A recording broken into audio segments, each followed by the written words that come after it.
Before presenting alternatives to house museum models, I think we should just recap what a museum actually is.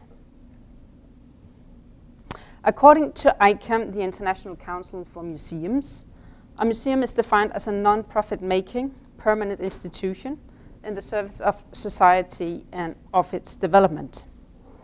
Museums acquire, conserve, research, communicate and exhibits for the purpose of study, education and enjoyment of people and their environment. And museums are also, per definition, open to the public. It is evident to me and others in this room, I guess, that museums plays an extremely important role in society and performs important tasks towards the public. However, all over the world, museums face strong competitions for attention of their audiences.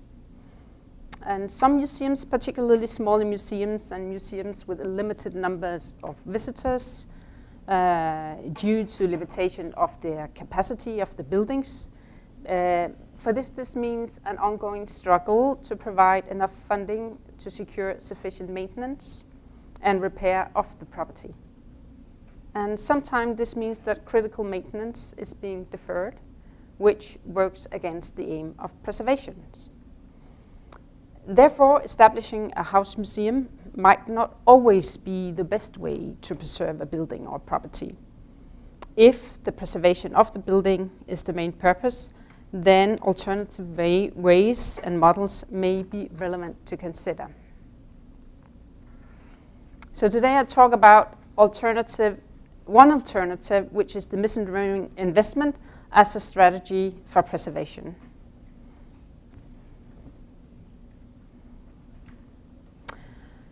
I would first and foremost underline that no matter what model or strategy one chooses to follow, it is most important and key to pay close attention to the values of the property and to the attributes of the property and the values they represent.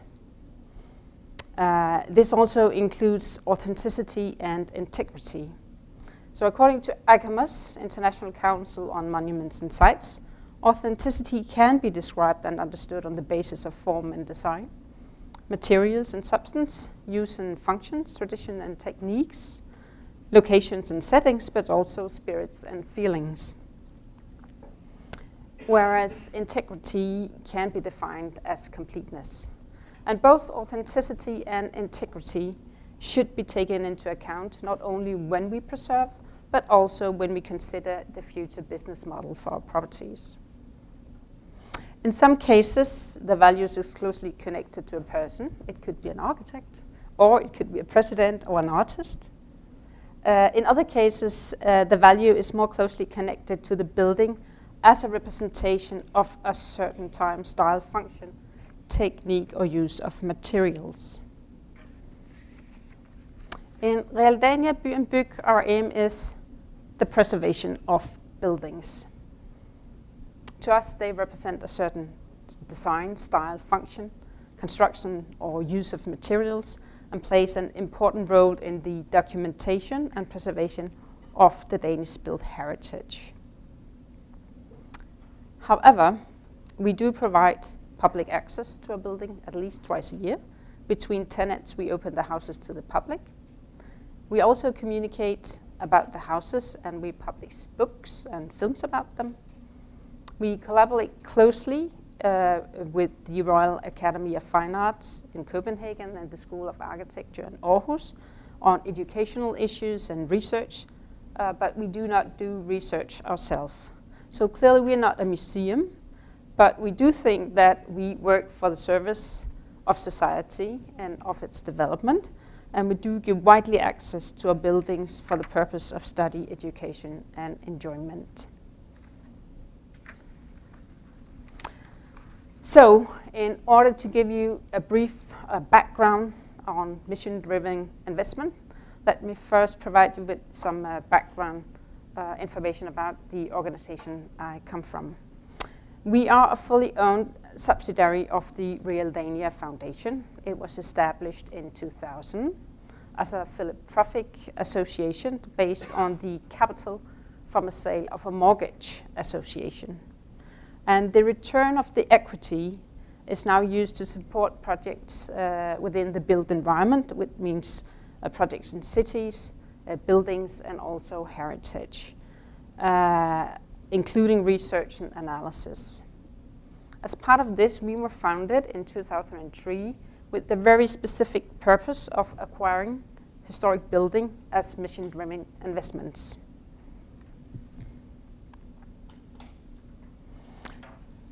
So you can see our properties is spread all over Denmark. We run about 42 properties. It's a great variety. They cover the period from 1500 to 1963, which is the youngest house. And we purchase around 3 to 5 properties a year. And new properties should add further value in terms of establishing a representative collection of Danish built heritage.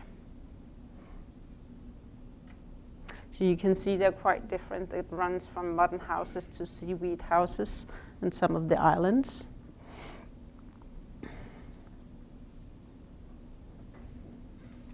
Since our aim is the preservation of the buildings, and since we do not receive any public funds or grants and don't collect funding from private donors, we developed, it was very key for us to develop an economically sustainable model from the outset on.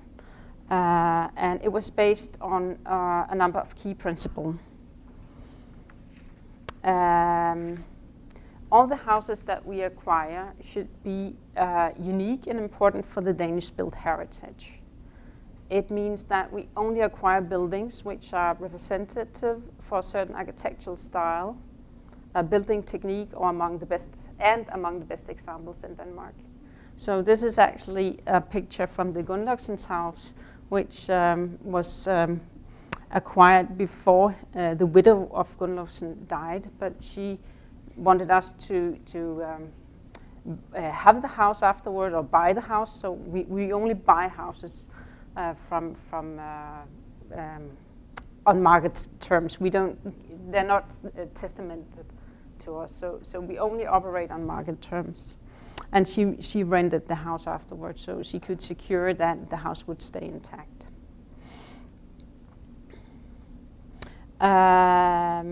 We only buy houses if the commercial property market is not providing a solution for the house. And this means that the buildings we acquire are often in danger of demolition, lack of maintenance, or in danger of losing integrity or authenticity due to alteration or rebuildings. And we also only acquire buildings that should be financially sustainable. And this means that we only acquire buildings if the rent from the tenants can provide for maintenance in the long term. So this is an example of a building we bought, just to illustrate how it's run, the business model. So in the first row, you got the budget. It was a property that we acquired in 2004. So you can see it was a budget for purchase, a budget for restoration, a budget for communication, a total, and then an estimated value of the property after restoration. And then the philanthropic element was budgeted to 1 million Danish crowns. Then in 2006, when the restoration was finished, the numbers, it's in the second row, the purchase was a little bit more costly than originally budgeted, but the restoration went a little bit cheaper. And then you can see that after restoration, we have to have a review of the value of the property, and it's done also on market terms.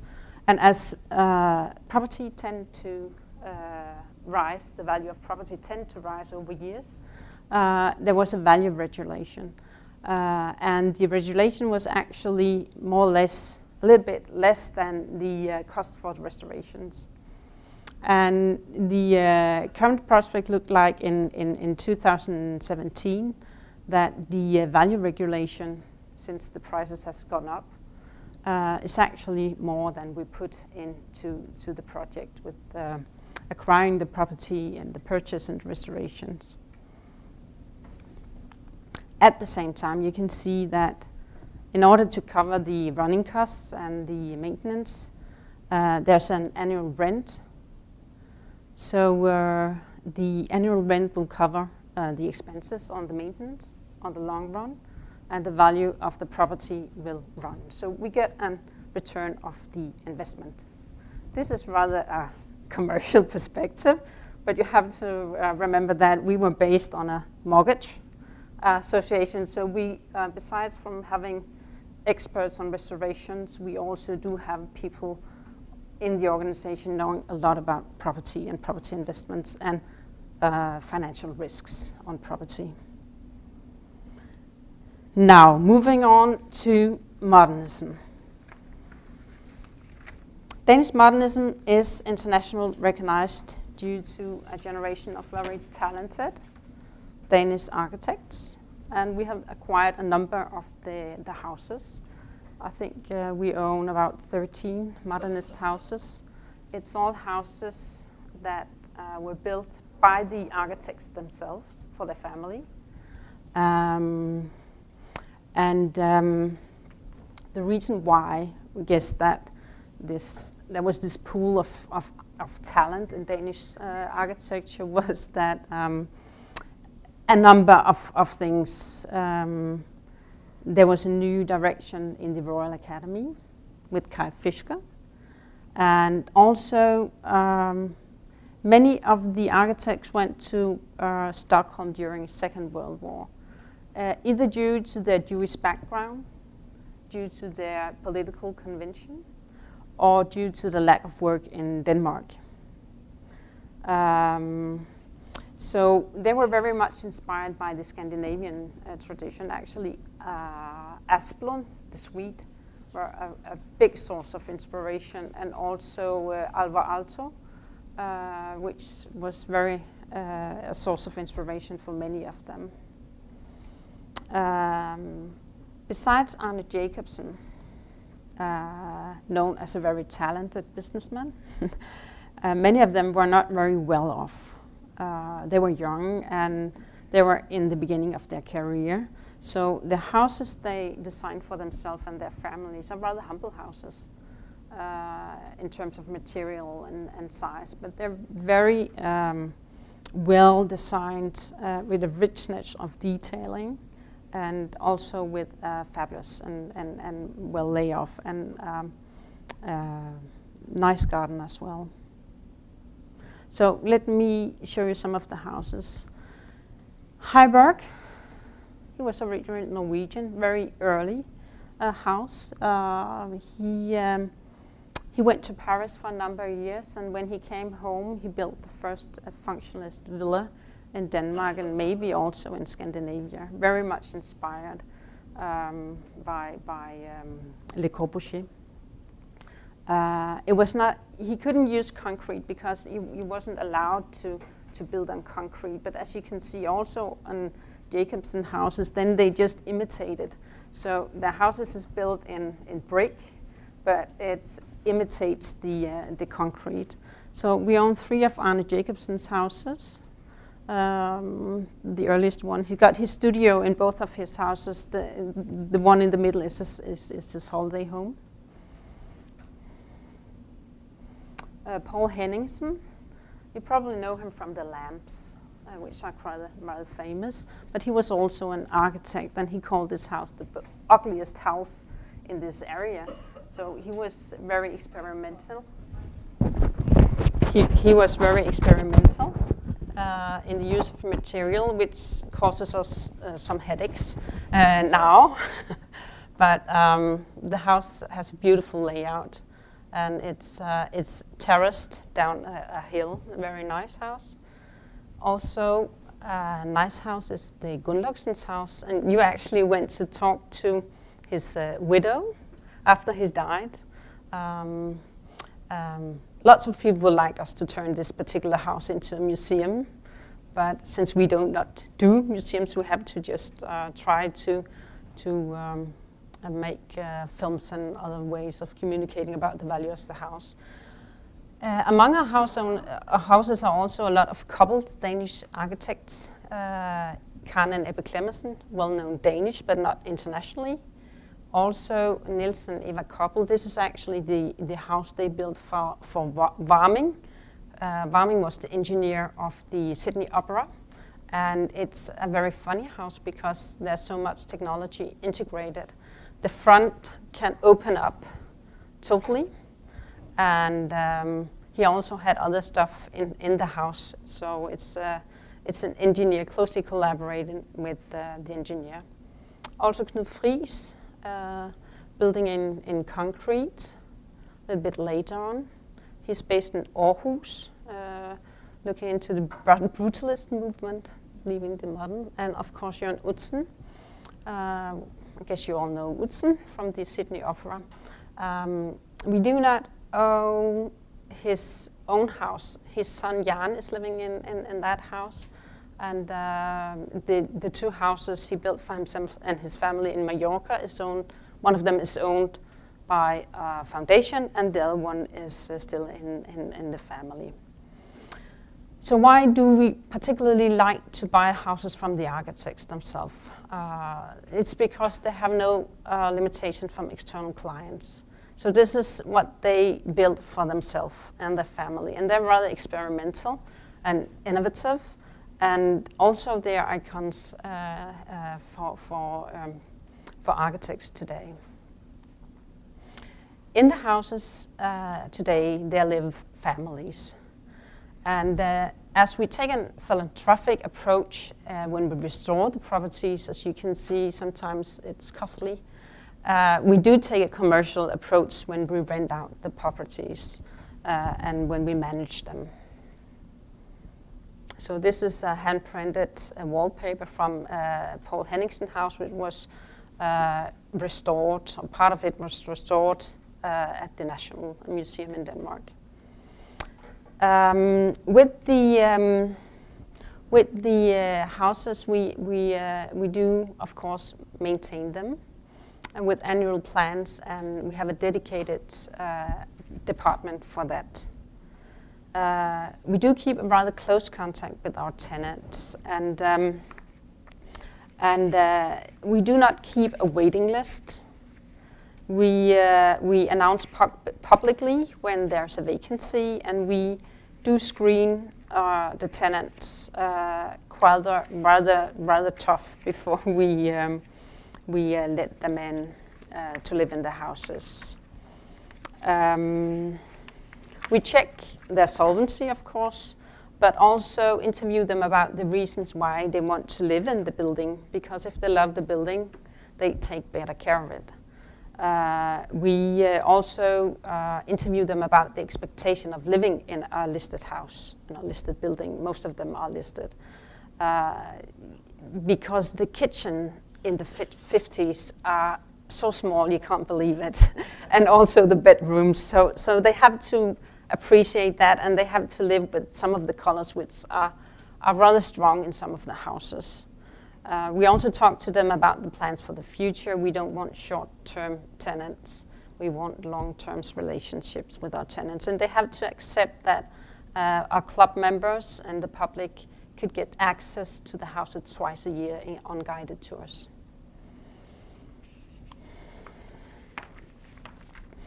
So in our organization, as you can tell, we both have we have a department responsible for the management of the properties. It's a rather small organization. We're only 30 employed. So of course we do collaborate closely with their external partners. In the Department for Maintenance, each member, there are 3, have a pool of properties that they're responsible for, and they keep the contact with the tenants. So they know the houses very, very well. The collection of rent is handled by an external contractor, and we also keep a close collaboration with their expert craftsmen. They have experience with certain types of craft, and they also have the understanding and experience working with the listed and preserved property, and they also excel in good prices. So that's when you have such a pool of and portfolio of properties. You also need to have a good relationship to craftsmen in order to make it smoothly, the maintenance.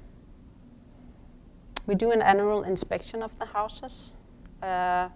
We also have regular contact with the tenants in terms of taking care of the gardens. Especially Arne Jacobsen had very, very beautiful gardens. He was a very interested botanical, so there's more than 200 different plants in his very tiny gardens. So it takes an interesting gardening if you want to be tenant in his house. We conduct annual tenant surveys, and they are basically very happy. Then we do communication also. We do events and guided tours, and this is a number from last year, where we did more than 200 events and guided tours in the properties.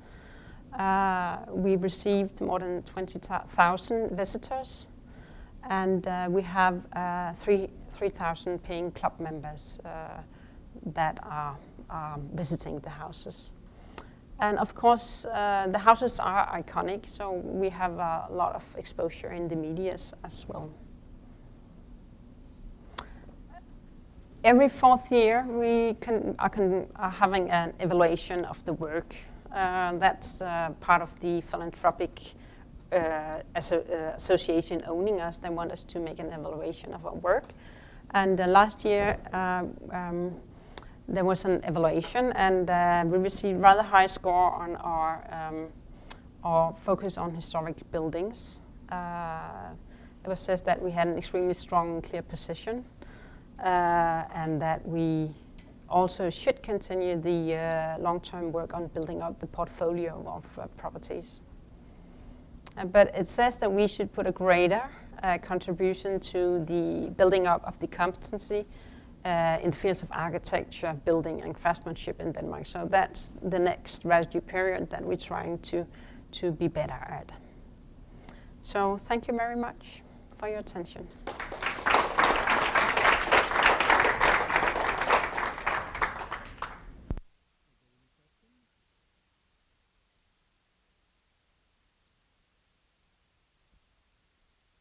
Yes. Well, yeah. The question is if we like to have. I said that we like to have long-term tenants, and the question was how long time is long-term tenants. Some of our tenants is with us 10 years or more, but others are with us 1 year because the match between the family and the property was not right.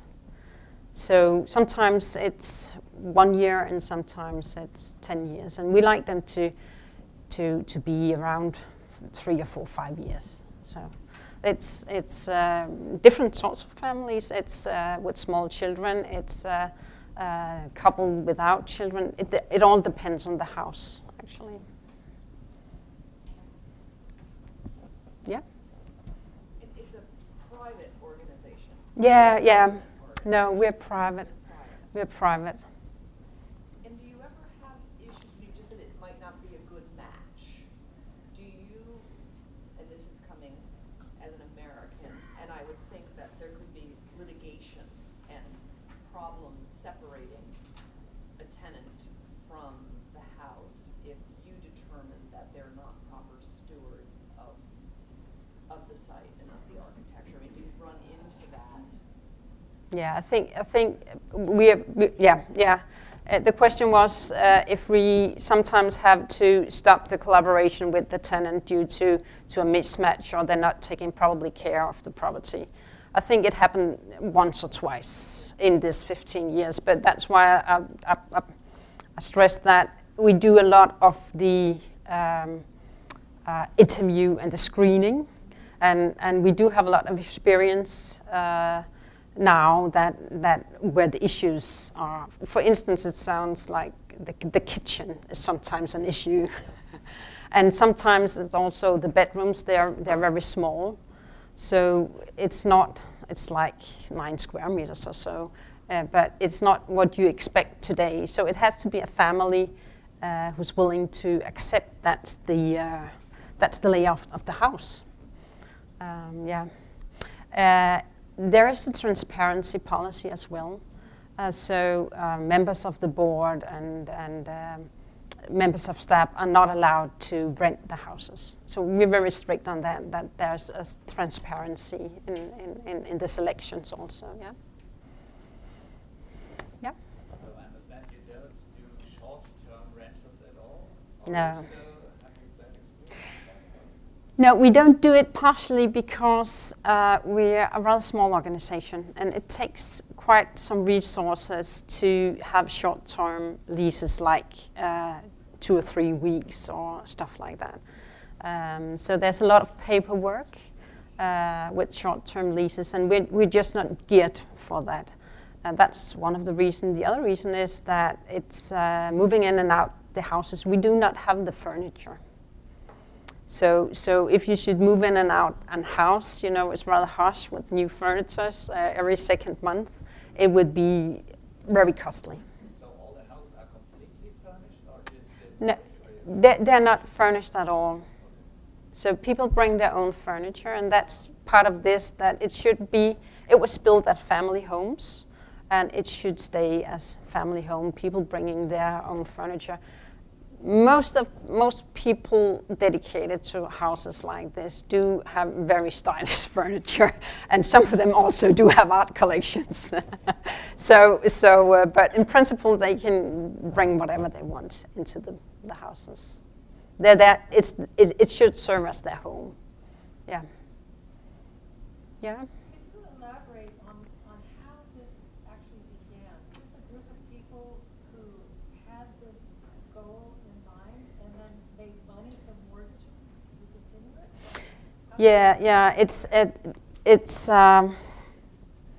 It's long time story short. In Denmark, we have this mortgage association tradition, which means that it was an association provided for mortgage loan, not a commercial thing. And in order to cover, to grant security, extras was accumulating during 200 years. So when this mortgage business was sold to a bank, the equity should be towards a public or philanthropic fund, and the owner, the association, wanted it to be part of the protection of Danish built heritage, and also development of architecture in Denmark and the built environment.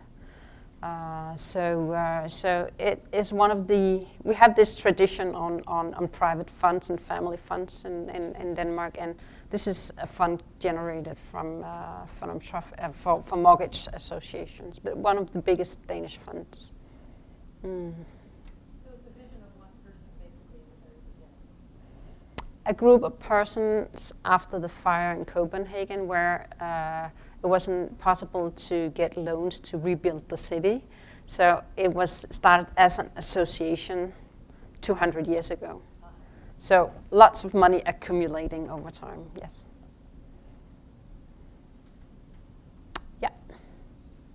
A little more detail about how it got started, because it's kind of, is it like any existing organization? It